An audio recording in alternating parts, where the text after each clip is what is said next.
Perky Plains and RC here, operating at 2.4 gigahertz, and got some good old glow igniters on my workbench here.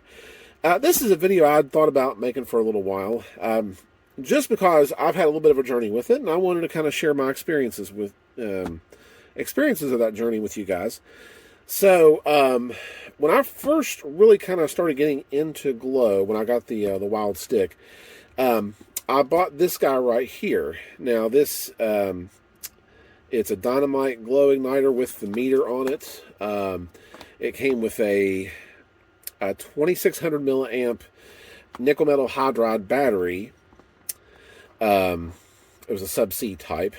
Usually any of the igniters that are about this size have a sub-C battery in them. So that was the first one I bought. And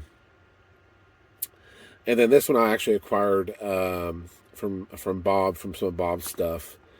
Which is basically pretty much identical to the red dynamite one here as well. It's basically the same type of charger. This one actually came with I think it's an 1800 milliamp NiCad battery, sub-C as well. So there's those two guys, and then this was something I was kind of toying with as well. This here is just a kind of one of the standard cheap Amazon glow igniters that you can get there. Now, I want to clarify something on this one in particular, because when I was looking on Amazon, there is the super cheap glow igniter, which looks exactly like this, and then there's the one that's basically a step up from that. It's still cheap, but it's not, super cheap. I think this one was probably about $7 or $8 on Amazon, and they had some that were even cheaper than that, I believe. I'll link it for you guys in the description below. But I did try these super cheap ones, and yeah, you get what you pay for. It was crap. This one, however, has been absolutely solid and great. It's lightweight. It operates, of course, with its size, you can probably tell it'll operate on like a AA battery.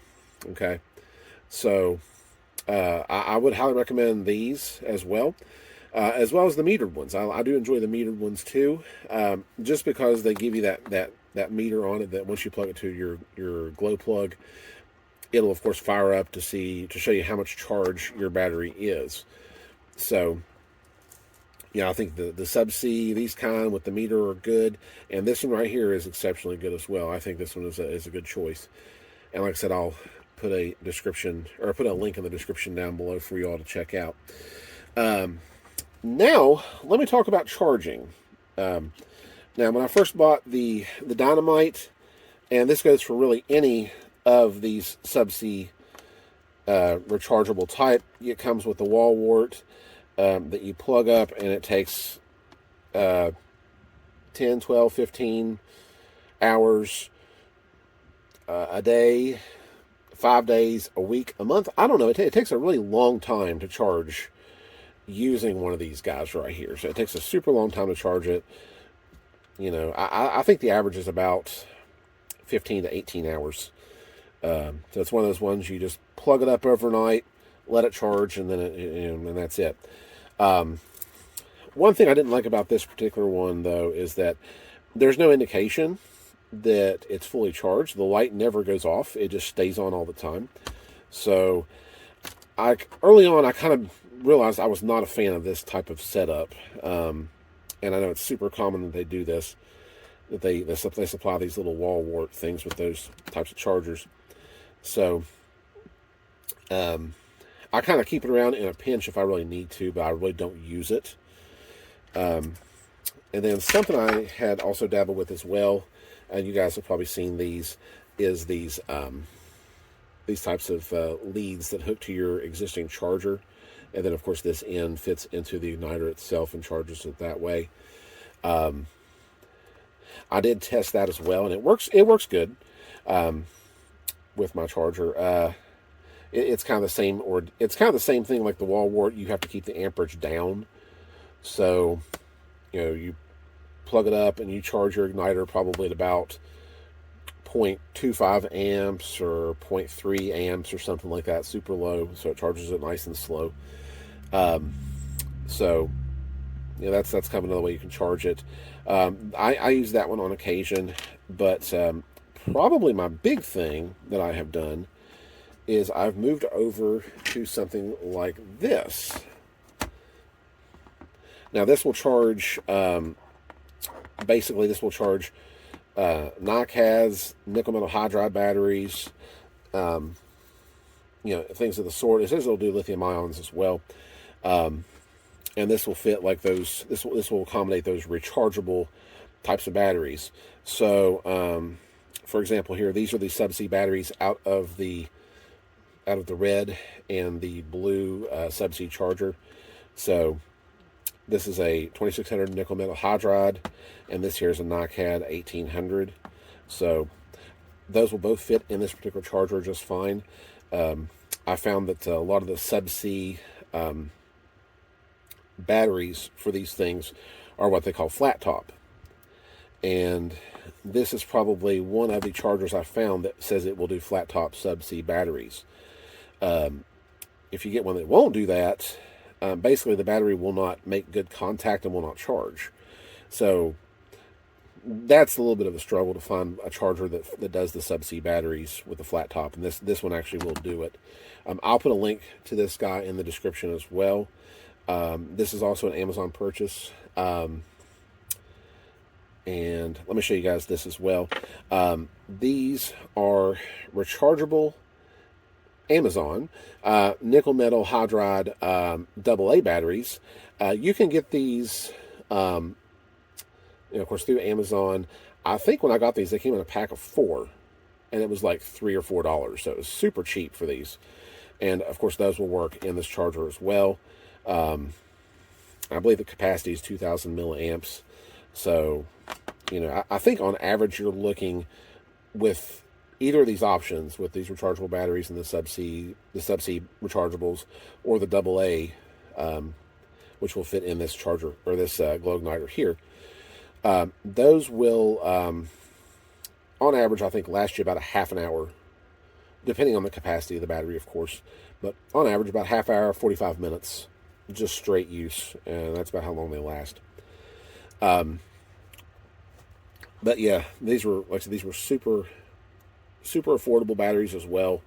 And like I said, I've really kind of liked using this kind of setup here along with this particular charger. Now, this particular charger, what I like about it is that it's almost as smart as my current RC lipo, the charger I use for my lipo batteries, which is a high-tech X4 AC Pro. So what you can do with this particular charger is once you put a battery in, you can then select current. You can do 300 milliamp, 500 milliamp, 700 milliamp, 900 milliamp. I don't remember. You can go up to over an amp, I think. So once you pop the battery in, you select your current, and then it takes off after that. And then it displays information on the battery itself, so it'll show you the actual voltage of the battery. It will show you the capacity going into the battery, so it'll say, 300 milliamps has went into this particular battery, for example. It will show you the length of time that has elapsed on charging that particular battery, and as well as giving you a roundabout internal resistance of the battery as well. So pretty handy, good little charger. I think it was around 30 or 40 bucks on Amazon. And you can kind of see the model number there. It's a Tenergy TN456. Super great, charger. I think it has a USB port in the back too. Let me see here. Yeah, USB port, and then of course your main plug-in. So, but that's actually what I've been using for my glow igniters. This will accommodate the subsea batteries in those two igniters there, and then of course the AA rechargeables in that guy right there. So this has been my preferred setup, really, for doing these things. Like I said, on occasion I might fire up the lead here with the glow attachment. I might occasionally do that with my charger, but mostly it's been this thing right here. So I do highly recommend getting an intelligent nickel metal hydride NiCad charger like this, so you can monitor those things. So that's definitely my preference on that. Something else I want to mention too, and this is basically, in basically saying that I do not really want to pursue getting a lipo glow igniter, and the reason why is this. Number one, I actually have read some bad reviews on them. Nothing dangerous. Let's put it that way. Nothing dangerous, but basically the units would just quit working. But the reason why I will not do a lipo one, and I've got nothing against lipos. I mean, I use them, of course, for my electric airplanes. But basically a one cell lipo, its nominal voltage is 3.7 volts. Well, a glow plug, as you see here, you can't give that thing 3.7 volts. It'll fry the thing in seconds.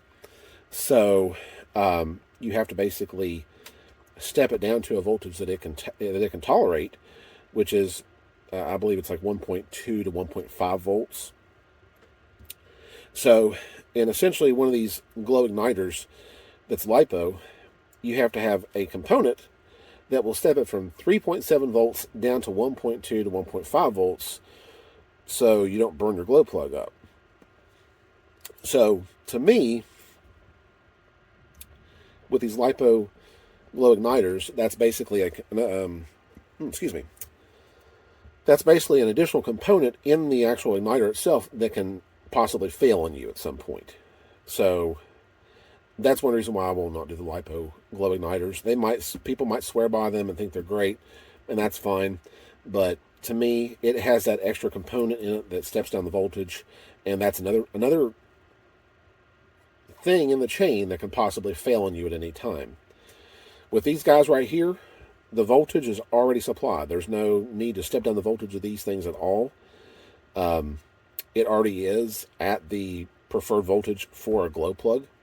So there's no chance these guys would ever burn up a glow plug, unless you just happen to have like a bad battery or something. But these are meant to deliver the appropriate voltage for a glow plug. Just automatically they are. So like I said, no chance of these things ever doing that. So just my preference.